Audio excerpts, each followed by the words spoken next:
Konni MLA K Janeesh കുമാറിന്റെ ജനകീയ ഇടപെടലിന് പിന്തുണ വർദ്ധിക്കുന്നു എന്ന വാർത്തയാണ്. തല പോയാലും ജനങ്ങൾക്കൊപ്പം എന്ന ജനീഷ് കുമാർ ഇന്നലെ ഫേസ്ബുക്ക് പോസ്റ്റിൽ പറയുകയും ചെയ്തിരുന്നു. ആ വിഷയത്തിൽ ഉള്ള പ്രതികരണങ്ങളും ഒക്കെ വന്നുകൊണ്ടിരിക്കുകയാണ്. CPIM പത്തനംതിട്ട ജില്ലാ സെക്രട്ടറി രാജു എബ്രഹാം കൈരളി ന്യൂസിനോടൊപ്പം തത്സമയം ചേരുകയാണ്. സുജുവിനൊപ്പം.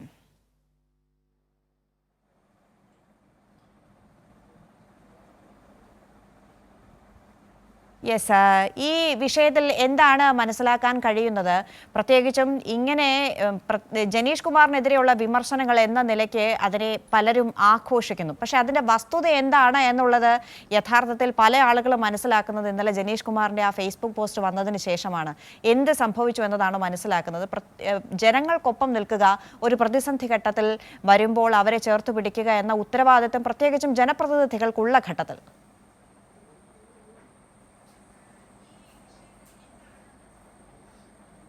അല്ല, ഇവിടെ ജനങ്ങൾക്ക് ജീവിക്കാൻ പറ്റാത്ത അവസ്ഥയാണ്. നിരവധി ആളുകളെ വന്യമൃഗങ്ങൾ ഇതിനോടകം തന്നെ കൊന്നു കഴിഞ്ഞു. നിരവധി വീടുകൾ വന്യമൃഗങ്ങൾ നശിപ്പിച്ചു കഴിഞ്ഞു. ലക്ഷക്കണക്കിന്, ഒരുപക്ഷെ കോടിക്കണക്കിന് രൂപയുടെ കൃഷി നാശം ഇവിടെ വന്നു കഴിഞ്ഞു. അപ്പം ഇന്ന് തന്നെ പത്രത്തിൽ വന്നിരിക്കുന്ന വാർത്ത 100-ലധികം വാഴകൾ നശിപ്പിച്ച് കാട്ടാന. ഇവിടെ തന്നെ തെരുവ് നായ്ക്കൾ മനുഷ്യനെ വഴി നടക്കാൻ കഴിയാത്ത അവസ്ഥയിലാണ് കാര്യങ്ങൾ മുന്നോട്ട് നീങ്ങിക്കൊണ്ടിരിക്കുന്നത്.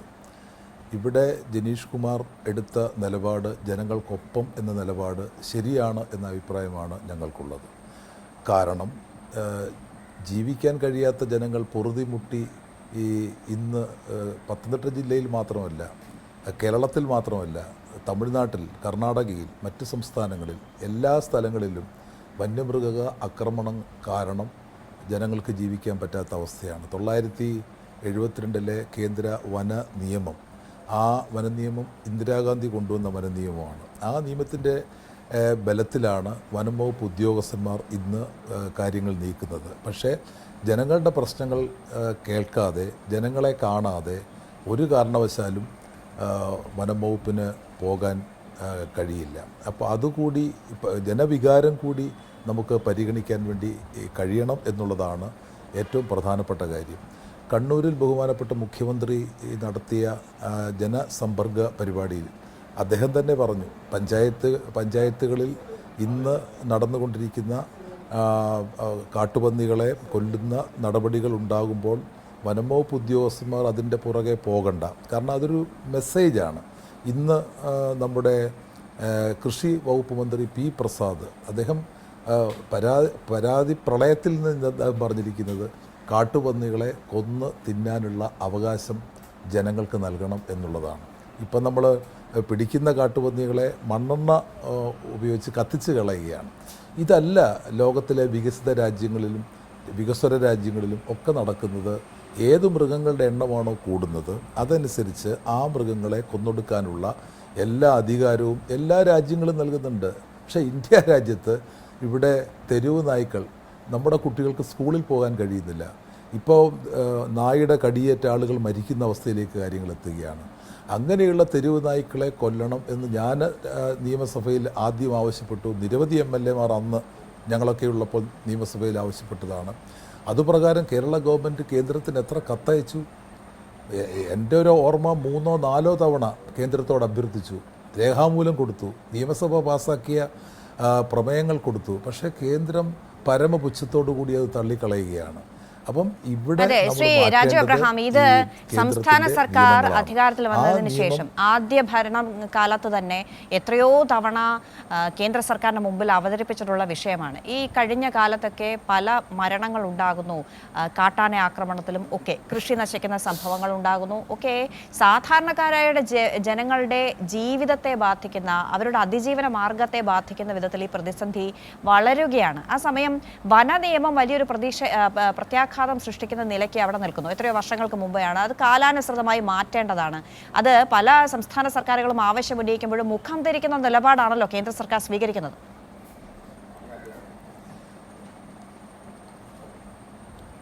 കേന്ദ്ര സർക്കാർ ഇവിടെ എടുക്കുന്ന നയം ഒരു കാടൻ നയമാണ്. അപ്പോൾ അതുകൊണ്ട് തന്നെ ജനങ്ങളോടൊപ്പം നിൽക്കുക, ജനങ്ങളുടെ പ്രശ്നങ്ങൾ പരിഹരിക്കുക, എന്നുള്ളത് ജനപ്രതിനിധികളെ സംബന്ധിച്ചിടത്തോളം അവരുടെ കടമയാണ്. ഗവൺമെൻറ്റും ആ നിലപാടിൽ തന്നെയാണ് മുന്നോട്ട് പോകുന്നത് എന്നാണ് ഞാനും മനസ്സിലാക്കുന്നത്. എന്തായാലും ഇന്ന് ഇവിടെ നാട്ടിൻ പ്രദേശങ്ങളിൽ ഇപ്പോൾ പത്തനംതിട്ട ജില്ലയിലോ അല്ലെങ്കിൽ ഇടുക്കി ജില്ലയിലോ അല്ല, ഇപ്പോൾ ആലപ്പുഴ ജില്ലയിലും കോട്ടയം ജില്ലയിലും എല്ലാം കാട്ടുപന്നികൾ പെറ്റി പെരുകിക്കൊണ്ടിരിക്കുകയാണ്. അപ്പോൾ ഉപാധികളില്ലാതെ മറ്റ് രാജ്യങ്ങളിൽ ചെയ്യുന്നത് പോലെ തന്നെ എണ്ണം വർദ്ധിക്കുന്ന കണക്കിന് അപ്പുറത്തേക്ക് എണ്ണം വർദ്ധിക്കുമ്പോൾ ആ മൃഗങ്ങളെ കൊന്നൊടുക്കാനുള്ള നിയമം നമ്മുടെ രാജ്യത്തും വന്നേ മതിയാകത്തുള്ളൂ. അതിന് കേന്ദ്ര ഗവൺമെൻറ് തയ്യാറാകണം. തയ്യാറാവുന്നില്ലെങ്കിൽ സ്വാഭാവികമായിട്ടും ജനപ്രതിനിധികൾക്ക് ജനങ്ങൾക്കൊപ്പം നിന്നുകൊണ്ട്, ഇപ്പോൾ ജനീഷ് കുമാർ തന്നെ എഴുതിയിരിക്കുന്ന ഫേസ്ബുക്ക് പോസ്റ്റ് തല പോയാലും ജനങ്ങൾക്കൊപ്പം, അത് ആ ജനപ്രതിനിധികൾക്ക് ആ നിലപാട് സ്വീകരിച്ചേ മതിയാവുകയുള്ളൂ. അവരെ നമുക്ക് കുറ്റപ്പെടുത്താൻ ഒരു കാരണവശാലും കഴിയില്ല. അതുകൊണ്ട് ഇനിയുള്ള കാര്യങ്ങൾ ഇപ്പോൾ CPM ജില്ലാ കമ്മിറ്റി, പത്തനംതിട്ട ജില്ലാ കമ്മിറ്റി പരസ്യമായ നിലപാട് സ്വീകരിച്ചിട്ടുണ്ട്. ആ നിലപാട് മറ്റൊന്നുമല്ല, നാട്ടിലിറങ്ങുന്ന മൃഗങ്ങൾ കാട്ടുമൃഗങ്ങളല്ല. നാട്ടിൽ സംഹാരതാണ്ഡവമാടുന്ന മൃഗങ്ങൾ നാട്ടുമൃഗങ്ങളാണ്. ആ നാട്ടുമൃഗങ്ങളെ നമുക്ക് കൊല്ലാനുള്ള എല്ലാ അവകാശങ്ങളുമുണ്ട്. നമ്മളിവിടെ പോത്തിനെ കൊല്ലുന്നുണ്ട്, നമ്മൾ മുയലിനെ കൊല്ലുന്നുണ്ട്, നമ്മൾ ആടിനെ കൊല്ലുന്നുണ്ട് എന്ന പോലെയുള്ള ഒരു ഗണത്തിലേക്ക് നാട്ടിലിറങ്ങുന്ന മൃഗങ്ങൾ മാറുകയാണ്. അത് നാട്ടുമൃഗങ്ങൾ. അതെ, ശ്രീ രാജു എബ്രഹാം, ഒരു ഭീകരാന്തരീക്ഷം സൃഷ്ടിക്കേണ്ട ആവശ്യകതയുണ്ടോ എന്നതാണ് ഇപ്പം ജനീഷ് കുമാറിന്റെ ആ പോസ്റ്റിൽ നിന്ന് പോലും മനസ്സിലാകുന്നത്. ഇന്നലെ മാത്രം 11 പേരെ കസ്റ്റഡിയിലെടുത്തു ഈ സംഭവവുമായി ബന്ധപ്പെട്ട് എന്നതാണ്. അതിസാധാരണക്കാരായ മനുഷ്യനാണ്, അവരുടെ ജീവിതത്തെ ബാധിക്കുന്ന ഒരു വിഷയത്തിൽ എന്നതാണ്. അതിൽ ഉത്തരവാദിത്തപ്പെട്ട സ്ഥാനത്തിരിക്കുന്നവരുടെ ഭാഗത്തു നിന്ന് പിഴവുണ്ടായിട്ടുണ്ട് എങ്കിൽ അത് തിരുത്തേണ്ടത് തന്നെയാണ് എന്നതാണ്. ഒരാളെ കസ്റ്റഡിയിലെടുക്കുക, അതിൽ നോട്ടീസ് കൊടുക്കുക എന്നതിന് പകരം കസ്റ്റഡിയിലെടുത്ത് ഈ വിധത്തിൽ മൊത്തത്തിൽ ഒരു വലിയ പ്രശ്നമാണ് എന്നുള്ള മട്ടിൽ അവതരിപ്പിക്കുകയാണ്. അത് സമയചിത്തതയോടുകൂടി അവതരിപ്പിക്കുക എന്നൊരു പ്രധാന സംഗതി അതിലുണ്ട്. കാരണം ഈ വിധത്തിലുള്ള ആക്രമണം അവിടെ നടന്നുകൊണ്ടിരിക്കുന്ന ഘട്ടത്തിൽ മനുഷ്യൻ സ്വജീവൻ നിലനിർത്തുന്നതിന് വേണ്ടി ഇടപെടലുകളെ ഈ വിധത്തിലല്ലല്ലോ കൈകാര്യം ചെയ്യേണ്ടത് എന്ന ചോദ്യമാണ് ഉയർത്തുന്നത്. അത് തന്നെയാണ് ജനീഷ് കുമാറും ഉയർത്തിയത്.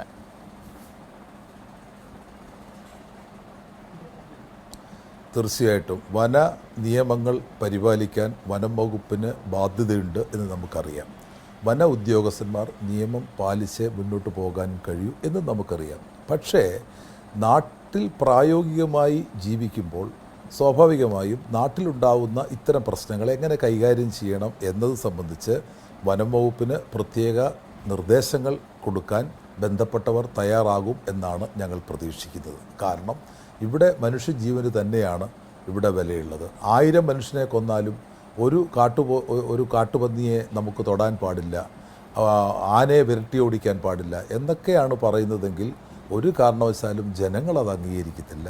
ജനജീവിതം തന്നെയാണ്, ജനങ്ങളുടെ ജീവൻ തന്നെയാണ് നമുക്ക് ഒന്നാമത്തെ പ്രയോറിറ്റി ജനങ്ങളുടെ ജീവനാണ്. രണ്ടാമത്തെ പ്രയോറിറ്റി ജനങ്ങളുടെ കൃഷിയാണ്. ഇപ്പോൾ കൃഷി വിട്ടോടുകയാണ് ജനങ്ങൾ. എങ്ങനെ കൃഷി ചെയ്യാൻ പറ്റും? എല്ലാ കൃഷികളും ഈ കാട്ടുപന്നി, അതുപോലെ തന്നെ മയിൽ കണ്ടാൽ മനോഹരമാണ്. പക്ഷേ ഒരു മയിൽ വന്നിറങ്ങിയാൽ 1-2 ഏക്കറിലെ പച്ചക്കറി കൃഷിയും പൂർണ്ണമായും വെട്ടിയരിഞ്ഞ് കുറേ തിന്ന് നശിപ്പിച്ച് പോവുകയാണ്. അതിൻ്റെ പുറകെയാണ് കുരങ്ങിൻ്റെ വലിയ വിളയാട്ടം. കടുവ മാസത്തിൽ ഒരു തവണയെങ്കിലും കടുവ വന്നിറങ്ങി മടങ്ങിപ്പോവുകയാണ്. ആളുകൾക്ക് ജീവൻ സംരക്ഷിച്ച് പുറത്തിറങ്ങാൻ കഴിയാത്ത അവസ്ഥയാണ്. ഇങ്ങനെയുള്ള ഒരവസ്ഥ സജ്ജാതമാകുമ്പോൾ സ്വാഭാവികമായിട്ടും ജനങ്ങൾ ഒറ്റക്കെട്ടായിട്ട് ഇതിനെതിരെ അണിനിരക്കും. അതിനെ ആർക്കും കുറ്റപ്പെടുത്താൻ കഴിയത്തില്ല. അതൊരു വൈകാരിക പ്രകടനമായിട്ട് നമുക്ക് കാണാൻ കഴിയത്തില്ല. കാരണം സന്ദർഭത്തിനൊത്ത് ഉയരുവാൻ വനംവകുപ്പും തയ്യാറാവണം എന്നുള്ളതാണ്. അതല്ലാതെ ജില്ലയിലെ മുഴുവൻ വനംവകുപ്പ് ഉദ്യോഗസ്ഥന്മാരെയും ഈ പ്രദേശത്തെല്ലാം കൊണ്ടിറക്കി വീടുകൾ റെയ്ഡ് ചെയ്ത് ആളുകളെ പിടിച്ചുകൊണ്ടുവന്ന് നോട്ടീസ് പോലും കൊടുക്കാതെ നിയമവിരുദ്ധമായി ഇങ്ങനെയുള്ള കസ്റ്റഡിയെ ഒന്നും നമുക്ക് അംഗീകരിക്കാൻ കഴിയത്തില്ല. ഇന്നലെ തന്നെ കൂടലിൽ വലിയ ജനകീയ മാർച്ച് നടന്നു. അത് ഇനി തുടരും, സ്വാഭാവികമാണ്. അതുകൊണ്ടാണ് ഞങ്ങൾ ഇക്കാര്യം പരസ്യമായിട്ട് തന്നെ ഇങ്ങനെ നാട്ടിലിറങ്ങുന്ന മൃഗങ്ങളെ കൊല്ലാനുള്ള അധികാരം ജനങ്ങൾക്ക് നൽകണം എന്നുള്ള ആവശ്യം ഞങ്ങൾ ഉന്നയിക്കുന്നത്. ശരി, വളരെ നന്ദി ഈ സമയം പ്രതികരിച്ചതിന് ശ്രീ രാജു എബ്രഹാം.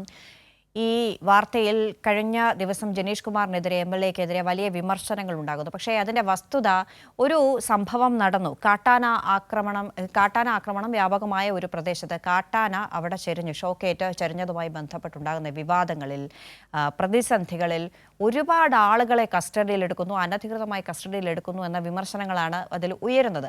അതിന് കാരണം ജനീഷ് കുമാർ തന്നെ പറയുന്ന സംഗതി, കൃത്യമായ ഇടപെടൽ അവിടെ ഉണ്ടാകേണ്ടതാണ്. വീഴ്ച പറ്റിയിട്ടുണ്ട് എന്നുണ്ടെങ്കിൽ അത് തിരുത്തേണ്ടത് അടിയന്തരമായി വേണ്ട സംഗതിയാണ് എന്നത് മാത്രമാണ് അക്കാര്യത്തിൽ പറയാനുള്ളത് എന്ന് തോന്നുന്നു. ജനീഷ് കുമാർ ഇടപെട്ടത്, അദ്ദേഹം പറയുന്നതും അതുതന്നെയാണ്.